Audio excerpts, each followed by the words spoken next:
Hello there. I'm not really entirely sure why, but my kids said that I'm obsessed with Obi-Wan Kenobi's lightsaber. Today, we are going to be looking at my Replicas SSBK Super Stunt Ben Kenobi. I did an unboxing on this not too terribly long ago when I first got it, and I have finished the installation of it. So let's go ahead and tear into this and see what we've got. So in the unboxing video, I actually broke it down entirely, piece by piece. We've got the neck and emitter section all in one piece. We've got the body all the way down through the booster, and then there's the pommel. For this installation, I actually went with JSTs because I don't really know how to do the nifty little plungers so that you can pull the entire chassis out. But unfortunately, the way this chassis is designed, if you want to make any changes to it, or when you need to charge the battery, it's got to come out. So give me just 1 second here to get these last JST disconnected.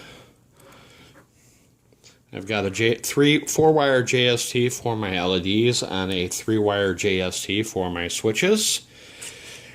And we used the Goth3Designs Eco Chassis for a 0.99 inch interior diameter lightsaber from the Saber Armory. We've got it installed with a Crystal Focus 10 card, and we have, of course, my switch wires on a 3-wire JST, my activation, my auxiliary, and then my ground. And then we have the 4-wire JST for the LEDs. I decided to go with LEDs for this one just simply because of the fact that it is a stunt saber, and we don't really want to get too rough with a NeoPixel. Just looking at the chassis, we have our kill switch, a 23mm Smuggler's Outpost base speaker. The chassis doesn't accommodate a recharge port, so the battery has to be removed in order to be charged. And then, of course, we've got our Crystal Focus 10 card, which, the way that we have it arranged, when it is in the chassis, it is in the chassis. I had to actually change the orientation and the settings so that it would actually have this SD card and USB port in the front. I just thought that that would actually make it easier to manage when I do remove the chassis for it. And the chassis actually fits very well into the Saber. It is a very snug fit. Make sure that that's on. It's a very snug fit, so when it's in there, it doesn't go anywhere. It doesn't slide around, it doesn't turn. There's no real worries about that whatsoever. The sound with this pommel, the way that it's designed, I don't know if it's the pommel or if it's the 23mm speaker, the smaller speaker, but even when it's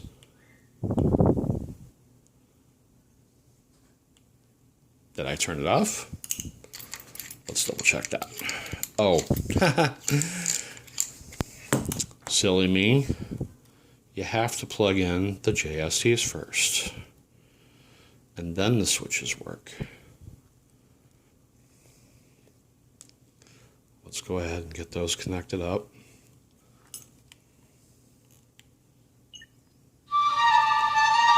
The speakers, as I was saying though, the speakers aren't really very loud. Again, I don't know if it's just the way the pommel is covered up and vented, or if it has to do with the size of the speaker. The Smuggler's Outpost speakers, the ones that I've used, the 28mm, are actually all very good and very, very loud. I typically use mine in the OWK3 with the solid pommel on and the volume at about 50%, and it sounds great.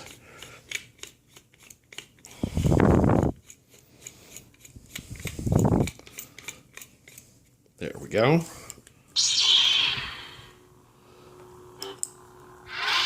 Now this didn't come with a blade plug.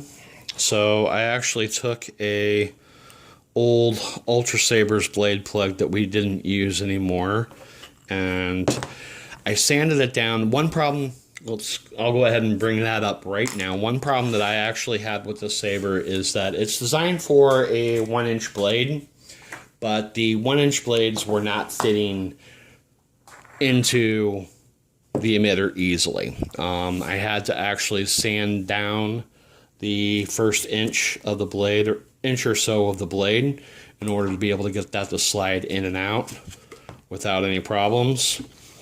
And another thing that I had with this is the blade retention screw. The blade retention screw that it came with actually was too big for the 0.050 Allen wrench that works with the retention screw that holds in the LED heatsink, and also undoes the card retention screws down here. It was bigger than that, but it was also too small to work with my 1/16 inch Allen wrench. I actually broke out this set right here, and I think it was a 1.5 millimeter that I was using with it, but after 2 or 3 uses, it was not fitting right. It was just spinning without actually using the, without actually turning the retention screw. I don't know if it was that the retention screw was starting to strip, or if it was the Allen wrench that was starting to strip. But I decided just to go ahead and forget about that. I went ahead and drilled out the hole a little bit bigger and tapped it for an 832 retention screw, and that actually fits really nicely. So we've got our heatsink and LED module with a red, green, royal blue Tri-Cree LED in there. Again, we've got the blade plug that I used. I sanded down the outside of it in order to get it to fit in there pretty good, and then I cut it down so that it wouldn't make contact with the heatsink and LEDs. We've got a blade that I made from parts from the custom Saber shop, and you can see my blade building tutorial that I made not too long ago if you want to take a look at how I do that.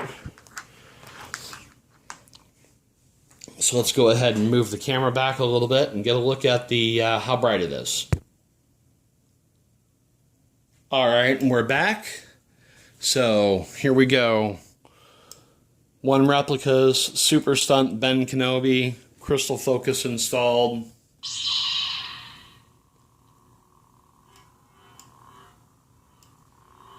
I love smooth swing.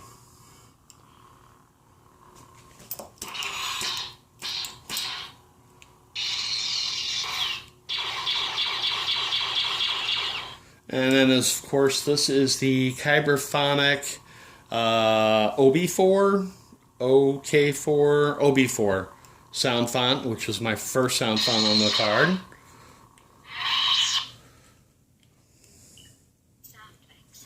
And most of the sound fonts I've got on here are from Kyberphonic. A New Hope, Training.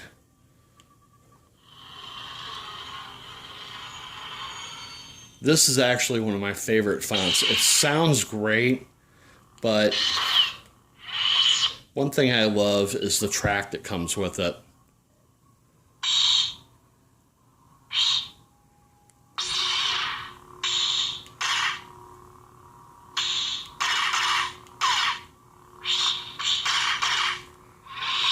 I'll actually just like let that run and pretend like I'm doing blaster blocks from the training remote for half an hour.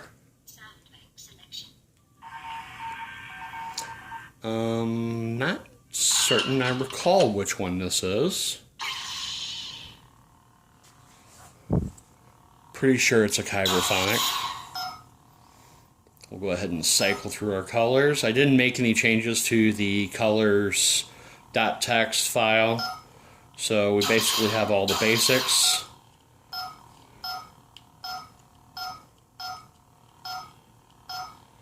With the royal blue instead of the blue to give you a little bit of a deeper blue on that one.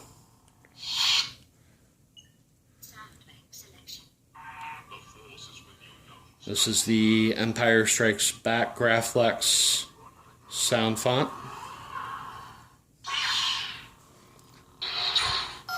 I didn't really change the start color file on most of these, so most of them actually start in red.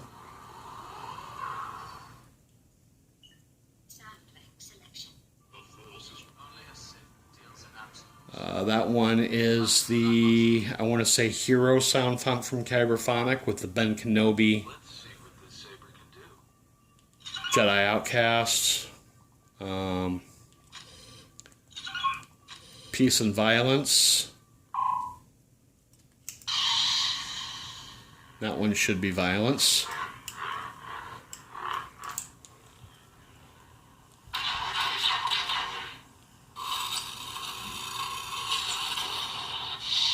So this one actually came out really well with the Tri-Cree Red, Green, Royal Blue.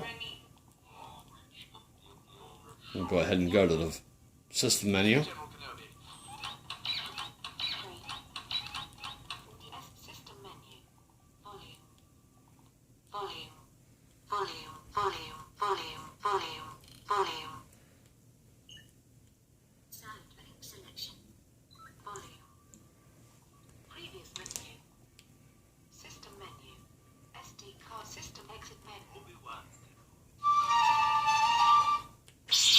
And that's it at its maximum volume.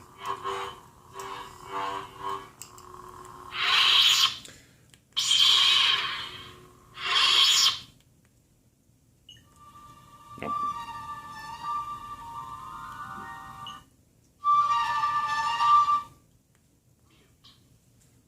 Alright, so that is the One Replicas SSBK crystal focus installed. I really do like this video, or like this lightsaber. It's definitely one that's going to be a good one to mess around with. It's very lightweight, especially after handling, say for example, an MK1 or my Darth Vader Hasbro Black Series that I recently converted. It's a really light lightsaber, and you just really can twirl this thing, spin it at like it's not even there. It's really lightweight, so I really like that about it. I know when I did the unboxing video, I mentioned that, you know, that I was considering doing an install and selling, or I didn't know if I was going to keep it. It's a keeper. I'm going to keep this one. I think it's great. It is not 100% screen accurate, but you know what? Sometimes that doesn't matter. It's a great looking saber. It feels great in hand. Thanks for watching. If you enjoyed the video, leave a comment. Definitely let me know what you're thinking. If you have not already, please subscribe, and may the Force be with you.